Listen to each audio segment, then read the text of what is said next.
Hello friends, welcome back to my channel computer concept with Monica. तो अब हम last lecture में हम लोगों ने multi level queue CPU scheduling को डिस्कस किया था। तो मल्टी लेवल क्यू शेड्यूलिंग में हमने ये डिस्कस किया कि अगर सिस्टम प्रोसेसेस के अंदर मल्टीपल क्यूज है हमारे पास, जिस क्यू की प्रायोरिटी हाइयर है उसके प्रोसेसेस ही रन करता जाएगा CPU. Lower priority ready queue के प्रोसेसेस को ये टर्न ही नहीं आएगी, उनको क्या करना पड़ेगा, स्टार्व करना पड़ेगा। स्टार्वेशन का इश्यू आ जाएगा लोअर प्रायोरिटी क्यू के अंदर। जैसे कि इस एग्जांपल हमने समझा था कि अगर सिस्टम प्रोसेसेस हैं तो उसके वो हायर प्रायोरिटी के प्रोसेस है, सीपीयू उनको ही रन करता जाएगा। Interactive processes and batch processes ये रेडी क्यू है हमारी, तो इनके अंदर जो भी प्रोसेसेस आएगी उनकी टर्न ही नहीं आएगी आ रही थी, तो स्टार्वेशन का इश्यू आ गया था। तो इसको रिमूव करने के लिए हम लोगों ने डिस्कस कर रहे हैं आज लेक्चर में multi level feedback queue scheduling, CPU scheduling. तो इसके अंदर क्या होता है कि जैसे कि इसमें सॉरी फॉर इंटरप्शन। तो इसमें क्या होता है कि जैसे Q1 Q2 Q3 ये ये क्यूज है हमारी, और ये क्यूज है हमारी।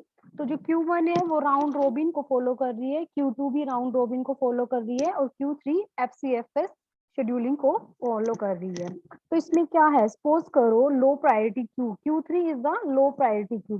तो इसमें कोई P1 नाम का प्रोसेस है, तो P1 नाम के प्रोसेस को की टर्न ही नहीं आ रही है क्योंकि वो लो प्रायोरिटी का प्रोसेस है। Q1 के अंदर ही प्रोसेसेस आए जा रहे हैं, सीपीयू उसको ही शेड्यूल करता जा रहा है, Q3 की टर्न ही नहीं आ रही है। तो अब इसमें हम लोग क्या करेंगे कि Q3 की टर्न आ जाए, उसको स्टार्व ना करना पड़े ज्यादा देर के लिए सीपीयू के लिए। तो इसके लिए हम लोग क्या करेंगे, इसमें हम लोग एक फीडबैक का कंसेप्ट यूज करेंगे कि हम लोग जैसे Q3 है, Q3 की प्रायोरिटी इंक्रीज कर, Q3 ने थोड़ा सा टाइम के लिए FCFS में चला, फिर उसके बाद Q2 में मूव कर दिया, देन उसके अंदर Q1 के अंदर मूव कर दिया। तो इस टाइप से हम लोग क्या कर रहे हैं, लो प्रायोरिटी से प्रोसेसेस को हाई प्रायोरिटी के क्यू के अंदर, रेडी क्यू के अंदर क्या कर रहे हैं, शिफ्ट कर रहे हैं, जिससे क्या हो जाए, हमारी टर्न आ जाए लो प्रायोरिटी प्रोसेसेस की।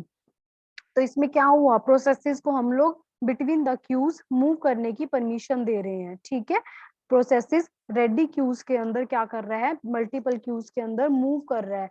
But multi level queue scheduling की बात करें हम लोग, तो वहां पर हम लोगों ने प्रोसेसेस को बिटवीन द क्यूज मूव करने की परमिशन नहीं दी थी। ठीक है, यहाँ पर हम लोग क्या करें, परमिशन दे रहे हैं। अब सपोज करो कोई एग्जांपल ले लेते हैं कि मान लो P1 नाम का कोई प्रोसेस है, ठीक है, वो Q3 के अंदर है, ये लो प्रायोरिटी की क्यू है, Q3 के अंदर कोई P1 नाम का प्रोसेस है। सपोज करो उसको 15 सेकंड के लिए सीपीयू चाहिए, तो उसने क्या किया, थ्री अब FCFS के अंदर कुछ टाइम के लिए चला, वो सपोज करो उसने 3 सेकंड के लिए चला वो यहाँ पर, तो 3 सेकंड तो यहाँ से चल लिया, Q3 के अंदर उसको सीपीयू असाइन कर दिया गया था। अब उसके बाद वो Q2 के अंदर मूव करेगा, क्योंकि हम लोग इसमें क्या कर रहे हैं, लो प्रायोरिटी की प्रोसेस की को अपर क्यूज के अंदर क्या कर रहे हैं, शिफ्ट कर रहे हैं। तो 3 के लिए तो वो चल चुका था, अब कितना बचा उसको, 15 माइनस 3, 12 सेकेंड्स के लिए उसको अभी और चलना है।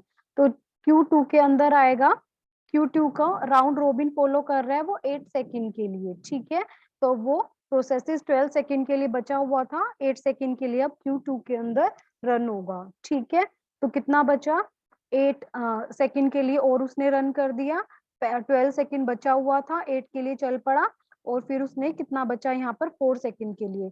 अब 4 सेकेंड के लिए फिर से हम लोगों ने क्या किया, उसको अपर क्यू के अंदर अपडेट कर दिया, अपग्रेड कर देना। ठीक है, किसी चीज को अपडेट करना या अपग्रेड करना, तो अब उसने Q1 के अंदर क्या कर दिया, अपडेट कर दिया। तो अब कितनी देर के लिए चला वो प्रोसेस, 4 सेकेंड के लिए बचा हुआ था, Q1 के अंदर उसने 4 टाइम के लिए अपना सीपीयू टाइम क्या किया, यूज किया, और उसको प्रोसेस को कंप्लीट कर दिया। तो इस टाइप से multi level feedback queue scheduling अपना काम परफॉर्म करती है। ठीक है, तो इसमें बस बेसिक कंसेप्ट यही था कि जो मल्टी लेवल क्यू शेड्यूलिंग के अंदर स्टार्वेशन का इशू आ रहा था, उसको इसने रिमूव करने की कोशिश की है।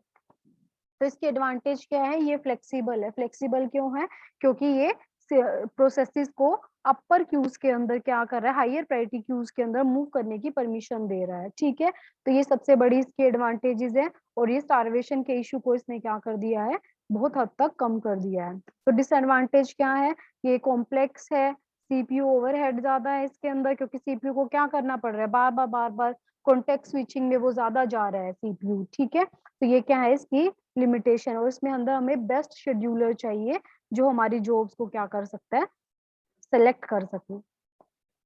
तो आई होप आपको मेरा लेक्चर समझ में आया होगा।